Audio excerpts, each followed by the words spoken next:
नमस्कार दोस्तों, मैं जया कालरा और आज फिर एक नए विषय पे आपके साथ बात करने के लिए हाजिर हूँ। मेरे पास बहुत लोगों की रिक्वेस्ट आई है कि अपने रिलेशनशिप को बेहतर कैसे बनाया जाए, खूबसूरत कैसे बनाया जाए। तो आज हम इस विषय पे बातचीत करेंगे। रिलेशनशिप सिर्फ मैं और तुमसे नहीं बनता है, ये हमसे बनता है। कि अगर मैं चाहूँ मेरे विषय में या आपके विषय में हम बात करें, ऐसे नहीं होता है। एक रिश्ते के अंदर में दो लोग होते हैं जो मिलके हम होते हैं। चाहे वो आपका पति पत्नी का रिश्ता हो, आपके बच्चों से आपका रिश्ता हो, चाहे वो आपके दोस्तों से हो, रिश्तेदारों से, किसी से भी ये रिश्ता हो, वो दो लोगों के मिलने से बनता है, हम से बनता है। सबसे पहली चीज़ है कि हम चाहते हैं कि हमारे लिए हमारा दोस्त, हमारा पार्टनर सब कुछ करे, जो हम चाहते हैं वो हमें मिले। और ये हमारी इतनी ज़्यादा एक्सपेक्टेशन होती है अपने रिश्ते से कि हम भूल जाते हैं कि दूसरा जो हमारा पार्टनर है उसको भी उसी चीज़ की ज़रूरत है। तो जो आप अपने लिए चाहते हैं, रिस्पेक्ट चाहते हैं, आप चाहते हैं प्यार चाहते हैं और केयरिंग चाहते हैं, जो कुछ भी आप अपने लिए चाहते हैं, भरोसा चाहते हैं, उसे आप अपने पार्टनर को भी, अपने रिलेशन को भी देना सीखिए। तभी वो रिश्ता मजबूत होके आगे बढ़ेगा। अब क्या होता है कि हम लोगों को जैसे वो हैं उनको वैसे एक्सेप्ट नहीं करना चाहते। हम चाहते हैं मेरा दोस्त मेरे जैसा हो, मेरा पति मेरे जैसा हो, उसकी सोच मेरी जैसी हो। हम उस तरह का पार्टनर ढूंढते हैं अपनी लाइफ के लिए। लेकिन जरा सोचिए, अगर सारी दुनिया में सारे लोग हमारे जैसे हो जाए, हमारे जैसे पहने, हमारे जैसे खाएं, हमारे जैसे बातचीत करें, हमारे जैसे काम करें, ओ माय गॉड, दुनिया कितनी बोरिंग हो जाएगी। आपने कभी सोचा है?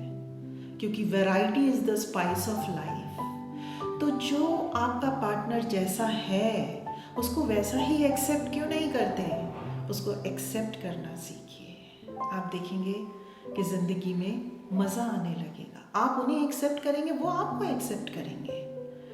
लेकिन इसका मतलब मैं ये नहीं कह रही हूँ कि अगर वो आपके साथ में कुछ गलत करते हैं, आपके साथ में किसी तरह का धोखा दे रहे हैं या गलत तरह की लैंग्वेज यूज़ कर रहे हैं, तो आप उसको भी एक्सेप्ट करिए। नहीं, बिल्कुल नहीं। ऐसे में आप अपने लिए खड़े होइए, बात करिए, उनको समझाइए कि क्या चीज़ आपको परेशान कर रही है।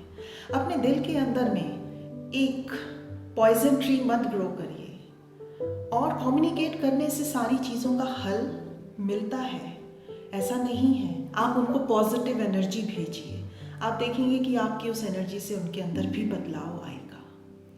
और रात में सोने से पहले, जैसे मैंने पहले भी कहा है, कि अपनी जितनी भी गलत फहमियाँ हैं उनको अपने पार्टनर के साथ दूर करके सोइए। अब क्या है, अपनी जो हम खुशी होती है हम क्या करते हैं, दूसरों के हाथों में दे देते हैं और हम दुखी होने लगते हैं। वो हमको हर्ट कर देते हैं। उन्होंने हमें कुछ बोल दिया, हमें बुरा लग गया। उन्होंने हमारे साथ कुछ ऐसा कर दिया जो उनको पता भी नहीं है और हमको बुरा लग गया।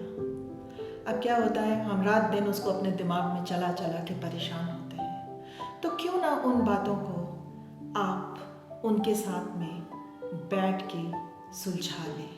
हर्ट वो नहीं करते हैं, वो तो बोल के चले गए, पर हर्ट की फीलिंग कौन डेवलप करता है? मैं खुद अपने दिमाग में। क्योंकि मैं उस चीज़ को दिमाग में चलाती जाती हूँ, 10 लोगों को बोलती हूँ, उन्होंने ऐसे कहा, ऐसे कहा, ऐसे कहा। तो वो सोच मेरी है, तो वो हर्ट किसने पैदा किया? मैंने किया। तो उस हर्ट को ठीक किसको करना चाहिए? मुझे करना चाहिए। पर मैं क्या एक्सपेक्ट करती हूँ कि जो मेरा पार्टनर है वो आएगा, मुझसे सॉरी बोलेगा, तब मैं खुश हो जाऊंगी। पर ये गलत है कि हम जो हैं ये सोचते हैं कि हम जब वो हमें खुश करेंगे तो हम खुश हो जाएंगे। तो इसीलिए अपने आपकी खुशी की चाबी को दूसरे के हाथ में कभी मत दीजिए। अगर आप कोई चीज़ नहीं करना चाहते हैं तो उसको अनविलिंगली कभी मत करिए। ना कहना सीखिए। ये बात मुझे बहुत देर में जाके समझ आई। अक्सर हम क्या होता है कि हम अपने पार्टनर को, अपने दोस्तों को, बच्चों को खुश करने के लिए, उनकी खुशी के लिए बहुत कुछ ऐसा करते हैं जो हम करना नहीं चाहते हैं। तो आप ना कहना सीखिए और इसके साथ ना सुनना भी सीखिए। अगर वो भी आपको ना कहते हैं तो आप सुनना सीखिए। इसके साथ साथ अगर आप उस चीज़ को करते हैं तो आप उसकी पूरी रिस्पॉन्सिबिलिटी लीजिए कि आपने किया क्योंकि आप करना चाहते थे। ये नहीं कि मैंने, क्योंकि क्या है कि अगर आप रिस्पॉन्सिबिलिटी नहीं लेंगे तो आप करेंगे पर अंदर से आप खुश नहीं होंगे। यहाँ पे हर वक्त चलता रहेगा, मैं तो नहीं चाहती थी पर मुझे करना पड़ा, मुझे मजबूरी। कोई मजबूरी आपके साथ नहीं है। शुरू में आपके पार्टनर को, आपके लोगों को, दोस्तों को, बच्चों को समझ में नहीं आएगा पर धीरे धीरे उनको समझ में आ जाएगा।